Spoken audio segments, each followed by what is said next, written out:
RG Kar medical কলেজে চিকিৎসককে ধর্ষণ খুনের প্রতিবাদে তোলপাড় গোটা দেশ। বিচারের দাবিতে কর্মবিরতি চালাচ্ছেন জুনিয়র চিকিৎসকরা। প্রতিবাদে নেমেছে দেশের চিকিৎসক সংগঠনগুলিও। বাংলার পাশাপাশি বিভিন্ন রাজ্যে চলছে চিকিৎসকদের কর্মবিরতি। নৃশংস এই ঘটনা নিয়ে প্রকাশ্যে ও সোশ্যাল মিডিয়ায় সোচ্চার হচ্ছেন চিকিৎসক থেকে বিভিন্ন পেশার মানুষ।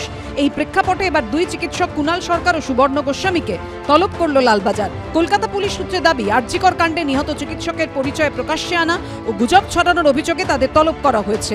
আরজিকর কাণ্ড নিয়ে সোশ্যাল মিডিয়ায় ধারাবাহিকভাবে সরব চিকিৎসক কুণাল সরকার।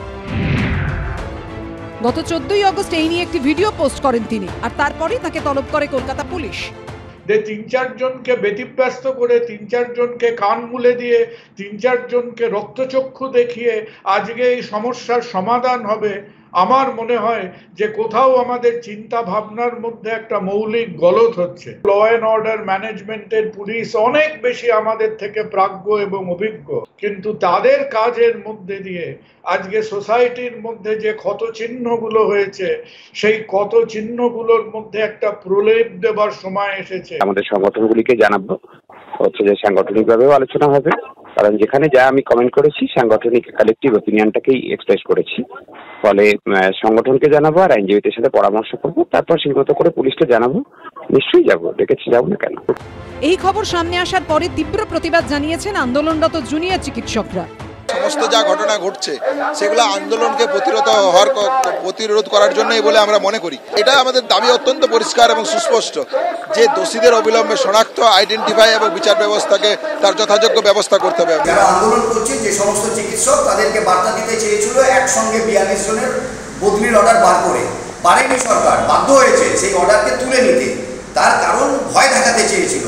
একইভাবে এই ডক্টর সুবর্ণ গোস্বামী এবং তার সঙ্গে ডক্টর কুণাল সরকার তাকে লালবাজারে ডেকে পাঠিয়ে, কখন ডেকে পাঠাচ্ছে যখন তাদের হাতে তদন্তের দায়িত্বটাই নেই। কেউ গুজব ছড়াচ্ছে, দমন পীড়ন চলছে। এটা কেউ গুজব ছড়াচ্ছে না, দমন পীড়ন করে থামানোর চেষ্টা হচ্ছে। দিদি এক অত্যাচারীর ভূমিকায় নেমেছে আজকে। বাংলার দিদি, আপনার স্বৈরাচারী চেহারা, আপনার অত্যাচারী চেহারা, আপনার প্রশাসনের যে নৃশংসতা, দাঁত নখ বার করে তা মানুষকে আক্রমণ করতে চাইছে। সবাইকেই তলব করা হচ্ছে, দুদিন পর আমাদেরকেও তলব করবে, আমাদের সাংসদদেরকে তলব করা হচ্ছে, আমাদের রাজ্যের জিএসদেরকে তলব করা হচ্ছে। ডাক্তারবাবুরা যারা প্রতিবাদ জানিয়েছিলেন তাদেরকে তো সবাইকে ট্রান্সফার করার ব্যবস্থা করা হচ্ছে। তবে মানুষ চিৎকার করে ওঠাতে সরকার কিছুটা পিছনে গেছে। এইভাবে পুলিশের দ্বারা মুখ্যমন্ত্রী মমতা বন্দ্যোপাধ্যায় মুখ বন্ধ করতে চাইছেন। বিরোধীরা কি বলবে? মিথ্যে কথার আশ্রয় নিয়ে যদি সোশ্যাল মিডিয়াকে সবথেকে বেশি ধর্ষণ করা হচ্ছে, আজকের দিনে মেয়েটিকে ধর্ষণ করে তাকে মারা হয়েছে, তারপরে সবথেকে বেশি ধর্ষণ এরা করছেন তো সোশ্যাল মিডিয়াকে অপব্যবহার। সোশ্যাল মিডিয়াকে ব্যবহার করে চারিদিকে কি অপপ্রচার চলছে, যাতে মানুষের মধ্যে এমন একটা অস্থিরতা তৈরি হয়, সমাজে অস্থিরতা তৈরি হয়।